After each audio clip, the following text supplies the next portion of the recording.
E aí, pessoal, tudo bem? Começando mais uma aula, a gente vai ver nessa aula dinâmica impulsiva.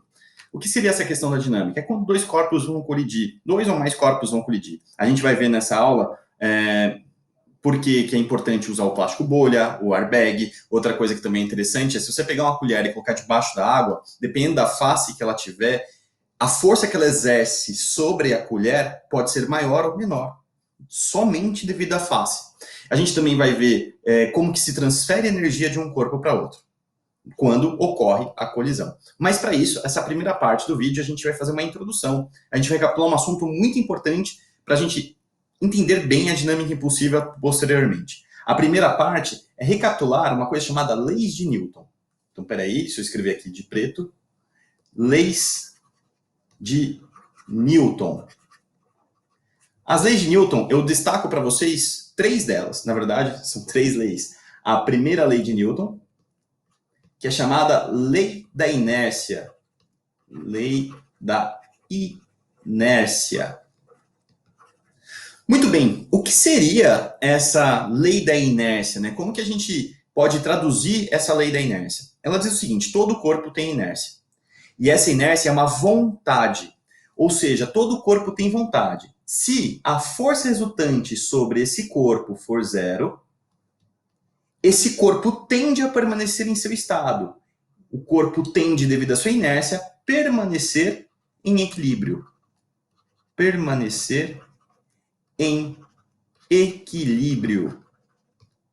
Mas, professor, que tipo seria esse equilíbrio? O equilíbrio tem 2 jeitos. Ou o corpo está parado, ou o corpo está em movimento. Então, esse equilíbrio ele pode ser repouso, o corpo parado, ou em movimento retilíneo uniforme.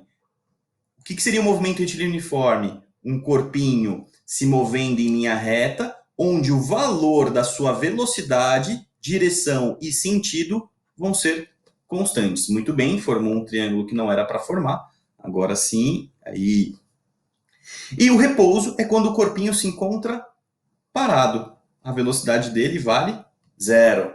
Então, só recapitulando a primeira lei de Newton, a lei da inércia, se o corpo está parado e a soma das forças sobre ele é nula, ele tende a permanecer parado. Se o corpo está em movimento e aí a soma das forças vale zero, esse corpo tende a permanecer em movimento, mas não é qualquer um. Em movimento retilíneo uniforme. A sua velocidade vai permanecer com aquele valor para sempre. É que, óbvio, que na nossa situação no cotidiano, se eu arremesso um objeto, você fala assim, uma hora ele para. É porque tem atrito, tem força agindo. Se não tivesse, ele permanece em movimento retilíneo uniforme, para sempre. Aí, continuando, para complementar a primeira lei, a gente vem para a segunda lei de Newton, que é chamada de princípio fundamental da dinâmica. O que ela diz para a gente? Ela complementa a primeira. Porque a primeira a gente estuda quando a resultante vale zero. A segunda lei de Newton a gente estuda quando a resultante ela não vale zero. A soma das forças no corpinho não está dando zero. E aí o que ela vai fazer? Ela vai causar num corpo de massa m uma grandeza chamada aceleração. Lembra, o que essa grandeza aceleração causa? Ela altera o movimento. Movimento. Aí eu vou descer aqui um pouquinho, tá? Só para a gente dar uma continuidade aqui. Muito bem.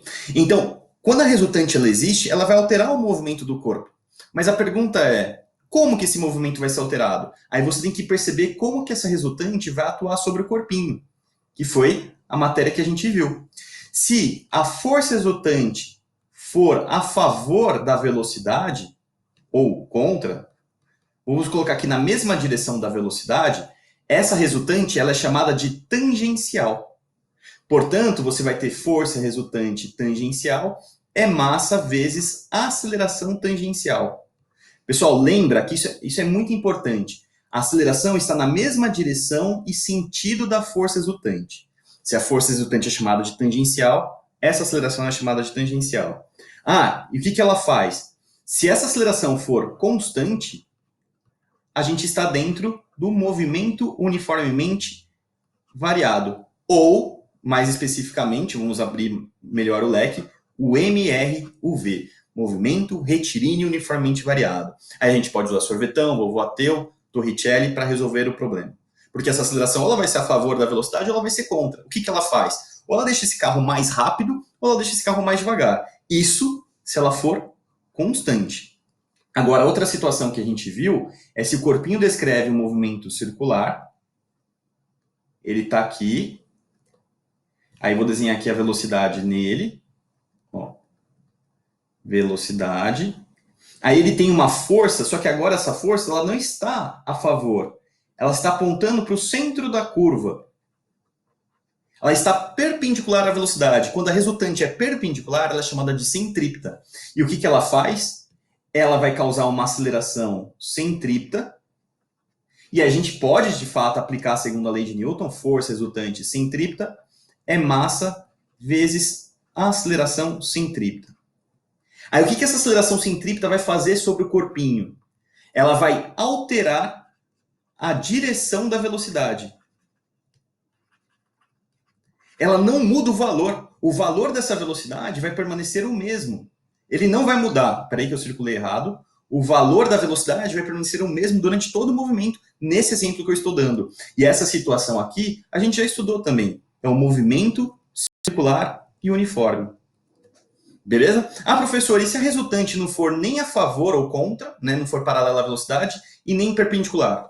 Aí você pega a resultante e decompõe em duas componentes. Aí você vai entrar no movimento circular uniformemente variado, por exemplo. Pode acontecer. E aí você tem que ver de acordo com o problema. Só que isso aí é uma situação um pouquinho mais complexa.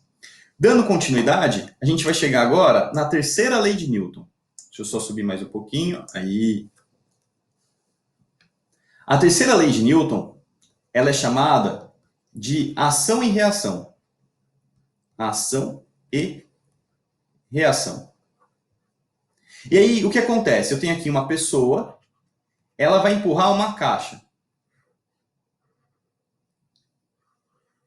Espera aí que essa caixa ficou flutuando no espaço. Okay. Muito bem. Agora, se você está cortando a perna da pessoa, eu limpo aqui, aí... Beleza. Como que a gente representa a terceira lei de Newton? Se a pessoa empurra a caixa, ela vai fazer uma força aqui para a nossa direita, que eu vou chamar de F igual a 8 newtons.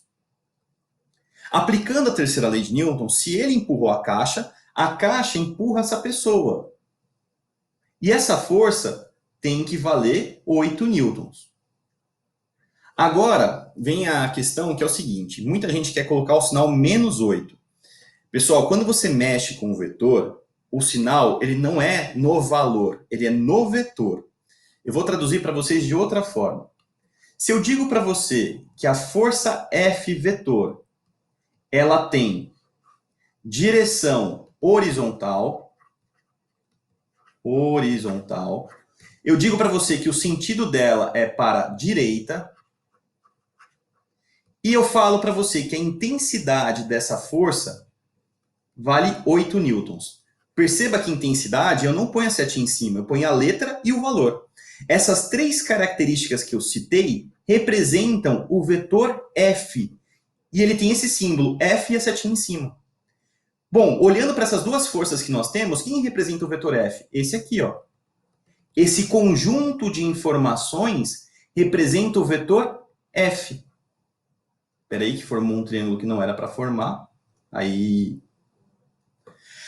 Agora, o outro lado, a outra força, não pode ser o F, porque ele não é tudo igual. Então eu vou chamar essa força F aqui de F'.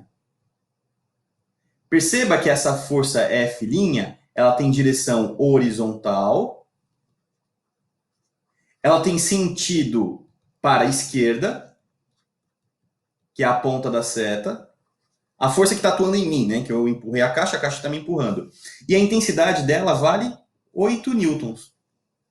Então eu posso falar para você que a força que está agindo em mim é a força, a característica vetorial dela é o F' vetor. Ah, professor, mas ela é quase igual. Sim, aí vem essa questão do sinal de menos. O vetor F', ele não é igual ao F. Ele é igual ao vetor oposto de F. Por isso que a gente põe esse sinal de menos. Esse sinal de menos quer indicar oposto. Ah, professor, eu ainda não entendi. Vamos pegar aqui um seguinte exemplo. Se eu falo para você que num certo corpinho atua um vetor A, não importa qual a grandeza dele, vai, vale 2U, uma unidade arbitrária.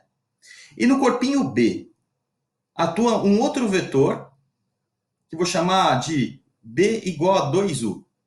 Espera aí que meu desenho ficou errado, não era para ter escrito essa setinha aqui em cima. Agora sim.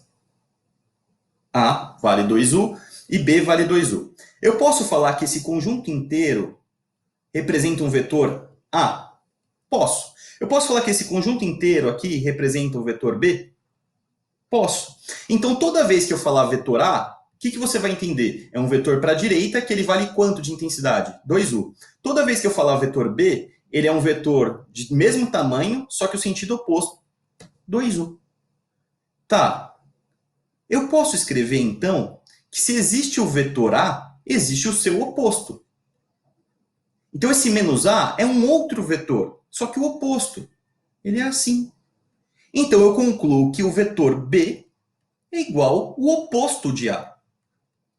Então, esse sinal de menos que a gente tem na frente do vetor, ele não é igual na matemática, quando a gente pensa em dinheiro. Ah, menos 10 é que você perdeu 10.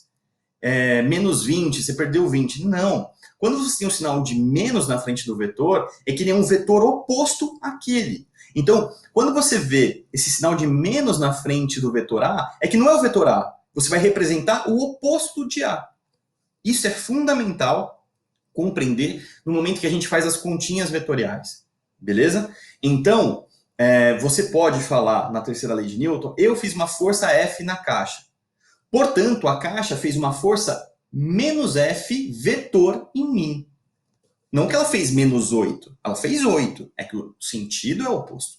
Beleza? Então, só para fechar essa parte da terceira lei de Newton, é um par, as forças não atuam no mesmo corpo, atuam em corpos diferentes. E outra coisa, mesma direção, sentido oposto e mesma intensidade. Beleza? Aí a gente fecha essa introdução aí das 3 leis de Newton. Ah, e daqui a pouquinho eu volto com mais vídeos para vocês.